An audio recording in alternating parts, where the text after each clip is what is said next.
شفت البرق وسمعت الرعد. يختلف التوقيت. كم مسافة السحابة منك؟ 10 كيلو، 15، 7؟ كيف احسبها؟ كيف احسبها؟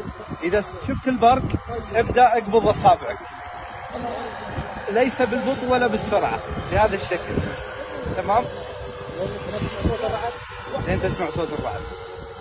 وقفت على 10 كيلو. عجيب. نعم. 15 كيلو.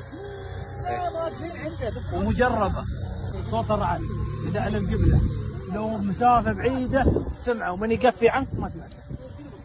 في بعض السحب برقها يمشي في السدى، يمشي الصوت في السدى. أحيانا في الصيف الأسدية تمد غرب. لو برق في الرستاق والأسدية عليكم ولا على عبرية يسمعونه. يسمع. شوف الآن يا أبو فيصل الهملول نزل وبدأ يكسر الهواء مناطحة الآن. دليل أن الهملول خفيف والهواء يتحكم فيه. الآن تشوف أنت اللون رمادي وتشوف لون أسود. أي نعم. ترى لون السحاب الطبيعي هو الأبيض، لكن اللي تشاهده الآن هو عبارة عن الظل، ظل المزون. إذا لون السحاب كله واحد؟ كله أبيض. حتى السحابة الخضراء؟ السحابة الخضراء إذا صار السواد قوي تميل إلى الخضرة. سبحان الله.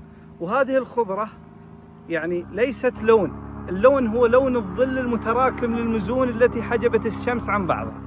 الراس طلعت عليه الشمس صار أبيض، لأن الأصل هو أبيض. هذا لونه الأصلي. هذا لونه الأصلي. لاحظ في الهملول الأسود تلقى فيه غزلان بيض كذا كأنها جدايل شيب في الشعر. سحابة برد العلم كأن قاعدة سحاب نازلة شوي.